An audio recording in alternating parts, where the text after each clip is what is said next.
Overtime Podcast. My name is Vince Delisio, and every week our amazing team brainstorms on ideas, ultimately deciding on one topic to build the show, with a little help from people in the community, coming together to answer one question, one topic.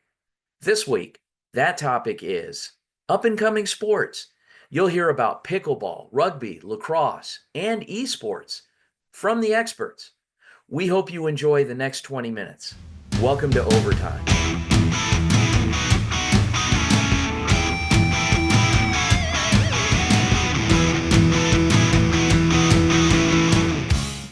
Hello, my name is Andrea Reyes from the University of Arizona, reporting for the Varsity Sports Show, and I'm here with U of A Pickleball treasurer and competitive team captain Brandon Tong. How are you doing today?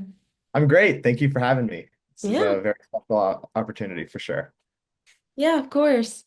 And so, just to get right into it, how was pickleball introduced to you? Did you grow up playing the sport? I did not. Actually, my dad brought me into it. We have a neighborhood group and they were playing and they only had 7 players. And so he texted me and said, "Hey, we need an eighth. Come on up." And I fell in love. That's that's how it came to be. Oh, great. So that's awesome. Obviously, I'm sure you know that pickleball has had like a surge of popularity over recent years. And what do you think has driven this rapid growth in the US? I think there's a lot of things with it. I think the biggest thing though is just, the accessibility of the sport. Mhm. Anyone can play it. You can be any age, any skill level, and go out there and still have fun with your friends. And it. I think there's two sides to the sport. There's a social sport. There's a social side, which is very important, with building up a community of pickleball. But then there's also the competitive side, which is more intense and where the tournaments happen. hmm Yeah, I've been hearing it from like everyone that it's just very beginner friendly, but also just like a big social sport. Yeah, for sure. hmm Uh, I do think though that as the sport continues, as you continue to play the sport, it gets more intricate too, which is also more exciting just because for me, like I'm still learning stuff and I've been playing for 5 years and I'm still hmm working on my game. So it's fun hmm how intricate it is. Yeah. And as the treasurer of the pickleball club, has the influx of new members contributed to the financial growth and the resources for the program? Yeah, for sure. I started this club with the president, Michael. And we've grown this club to, I think now we have, last time I checked the numbers, we have 600 people on the email list and then Wow. 250 people on the roster, which is incredible for us. These are all students, by the way, which is incredible for us just because, the more people who talk about it, the more people come out. We invite everyone out to our open plays. Just and that helps our financials as well because people come up to me, random people have come up to me and said, "Hey, I want to donate. I want to help out wherever I can." Like I'm an alum from the U of A, and I wish there was pickleball when I was, in college. So um, I do think the students at the U of A love it. And like I said, I'm always seeing people playing at the U of A. People are always talking about it. But then just the Tucson community as well is so excited for us to be building the sport within the university. Mhm. And that kind of leads me into my final question is just like what do you envision for the club and what do you envision for pickleball as a sport in the future? It's a great question. For the club, I would say, Michael, my partner, and I are trying to leave the club when we graduate, leave the club with, a good founding uh, core, I guess, values or something where we're always inviting new people to the club. We're always trying to get better. On the competitive side, we're competing, on the national scale regularly. So I think within the U of A, I think it's growing for sure. We're starting to get recognized national on a national scale with just all the national tournaments we've been qualifying for. And then like that also brings more students to go out and play just, on our open play nights.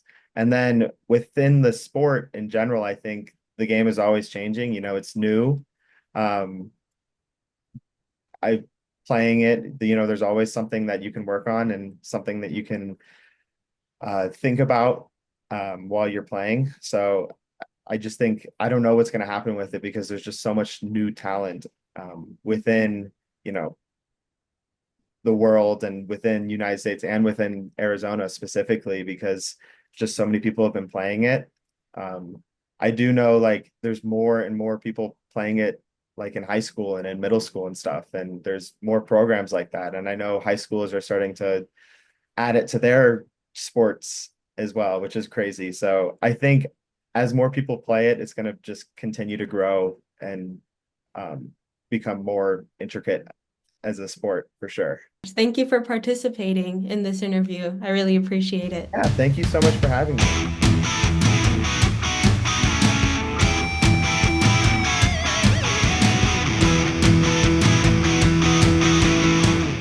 Hi everyone, I'm Bella Casey with the Varsity Sports Show here with Coach Sean Leary for the GCU men's rugby team. What are some challenges that you guys face in the improvement of rugby that you've seen?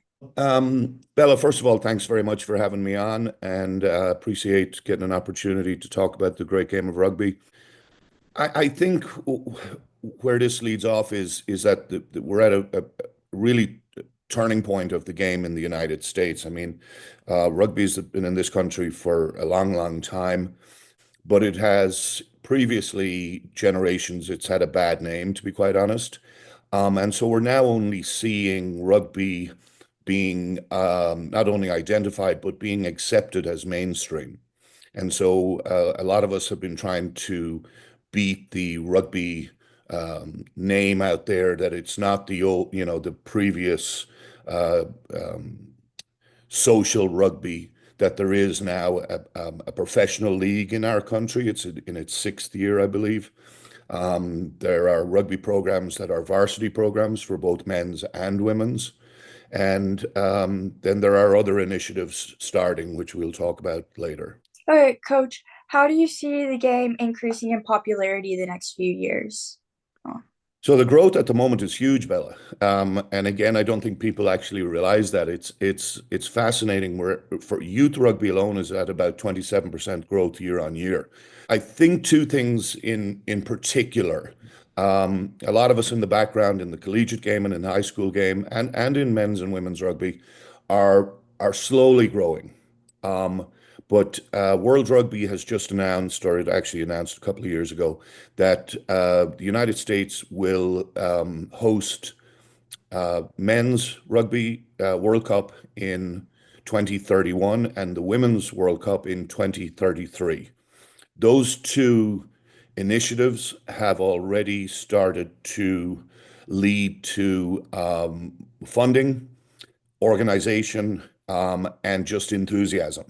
Um, I think I first posted on social media when it was first announced, and we were 10 years away from 2031. Now we're 7 years away, and it seems like only yesterday I posted that we need everyone on board, so on and so forth. So those are two huge things. I remember the Soccer World Cup in 1994 having a huge um, impact on this country with regard to the growth of soccer. I think we can do the same thing. Those announcements of those two events, Bella, have led to many youth initiatives, and we have one here in Arizona, which is called Imagine Rugby. And Mikey Teo is the lead for that. He's a former professional rugby player. And for example, just last Wednesday, Mikey and volunteers from GCU men's and women's rugby team presented to 800 middle school kids. And it has been introduced to PE programs as a course with free equipment, free coaching to help them introduce rugby, which basically is flag rugby. to middle school PE programs around the state of Arizona. And we're not the first state. It's being moved into many states in the United States.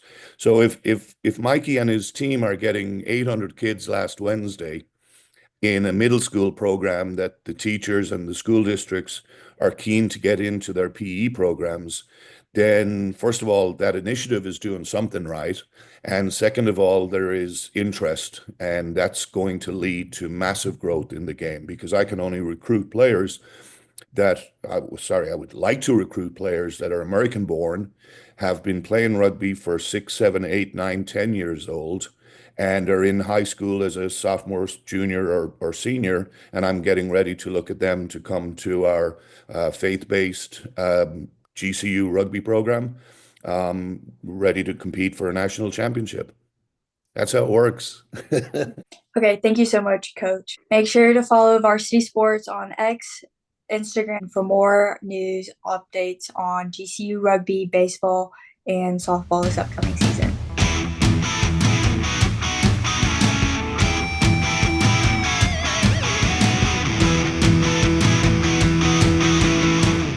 Hi, my name is Cadena from the Varsity Sports Show. Today I'm talking with Kenya Corrigan, the head esports coach of Gilbert High School. So first I just wanted to ask you about you, how long has the esports club at that high school been going on, and how long have you been coaching? Yeah, so AIA approved esports as an official athletic activity in 2019. At that time, I was at Camelback High School, and my husband and I, we started the esports team there. We ended up moving, so doors opened up for me to come to Gilbert. I've been here, this is my third year now that I've been coaching esports here. The team here was started at the same time as Camelbacks in 2019, kind of hit the ground running as soon as AIA gave the green light. I always use the analogy of just because it's a fun video game doesn't necessarily mean it's an esports title. So we really look at games that have post-secondary opportunities, that have that dynamic of being a team game, competitive communication strategy involved in it. Really value the fact that esports is just like traditional sports, just a little less physical. You still have that teamwork and that strategy and that communication piece, that trust that has to be built between you and your teammates. A lot of that is mirrored from traditional sports. So, yeah. I will say, you said that it started back in 2019. I found that streamers and those in esports, their popularity online really spiked during COVID and when that was one of the main forms of entertainment. Have you noticed a spike in interest, at high schools and stuff post-COVID? Yeah, definitely. I mean, we were the only AIA activity that was allowed to compete during COVID, because we compete from our own campuses. Even when we were online school for COVID, we were allowed to compete from home.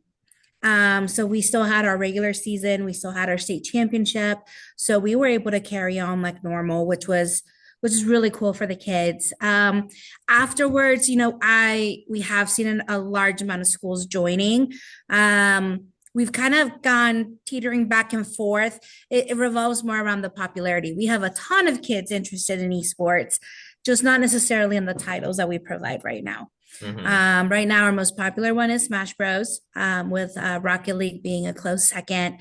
League of Legends is the one that's starting to die out a little bit.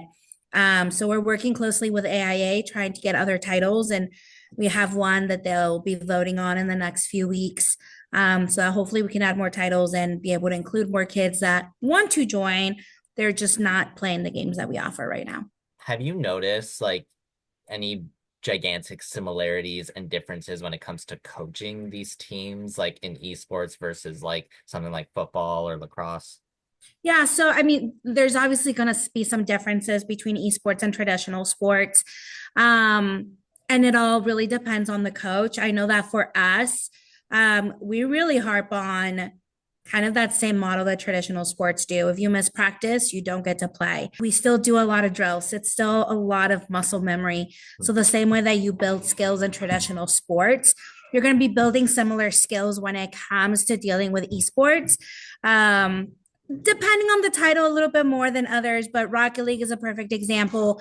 There's a lot of mechanics when it comes to playing Rocket League. So there's a lot of drills that throughout the years as coaches, we have shared resources where they can go in and work on controlling the ball and controlling different shots and backboard shots and passing the ball and then getting to a point to where you can actually work on your rotations and work on that strategy so that you almost have almost like a playbook. On our campus, we treat esports like a sport. We just had our spring sports assembly, and our esports team was introduced just like the other traditional sports, which was so cool. To just shine the spotlight on them just a little bit. We announce our scores over the intercom. We stream live on Twitch. We have our social media, trying to show our community as much as we can. Hey, this is what we do. And fight against the negative stigmas while highlighting all the positives and awesome things that our kids are doing through esports. Main in Smash. Oh boy, that would have to be Kirby. Yeah, her down B is amazing. Yeah. Tune in to the Varsity Sports Show Overtime podcast with the host Vince D'Alessio. I'm streaming on Spotify and all other major platforms every Monday. Stay in the game with the latest in high school and college sports, and follow us on Instagram and X. Search the Varsity Sports Show for all the action. Hit that follow button and never miss a play.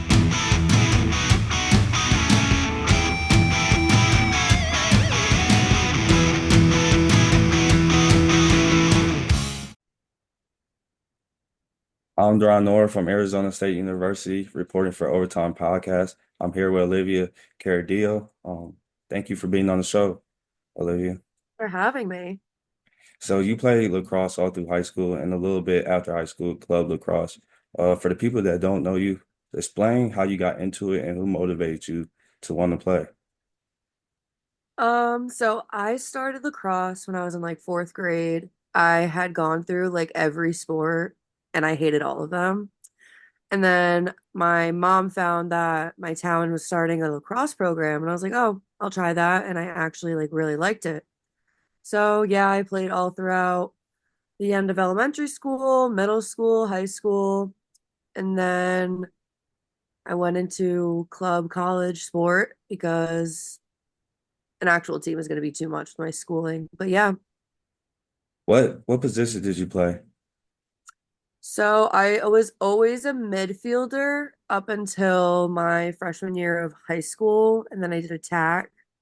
And then my senior year, I did defense.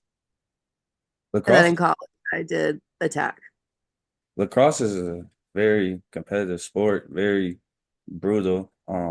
As a woman, a lot of people feel like women should play them type of sports. What is your opinion on that? That women shouldn't? Yeah, because how brutal it is. I think women can do anything that a man can do. I mean, they provide you with whatever gear you're supposed to be wearing for safety. And everyone's a little competitive. It doesn't matter what your gender is. Girls like to get down, have fun. And lacrosse has been a growing sport over the past couple of years, especially these recent years. How does that make you feel seeing the growth of lacrosse from when you was growing up to now? I think it's really cool because, like I said, I didn't even know lacrosse existed until I was in 4th grade. And like my little brothers, like as soon as they entered elementary school, they're like, oh, I want to start playing lacrosse. And I just think it's really cool. It's like a whole new sport that people are starting to really get into. Yeah. Lastly, would you ever consider coaching for lacrosse? Maybe later in life when I have a little more time, if I have my own kids. Right now, I'm just more career focused after graduating college. Thank you, Olivia, for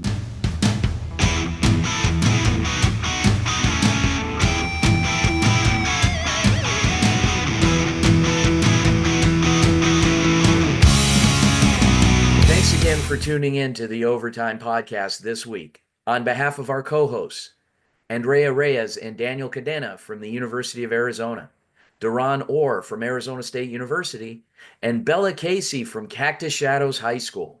My name is Vince D'Alessio, and you've been watching and listening to the Overtime Podcast.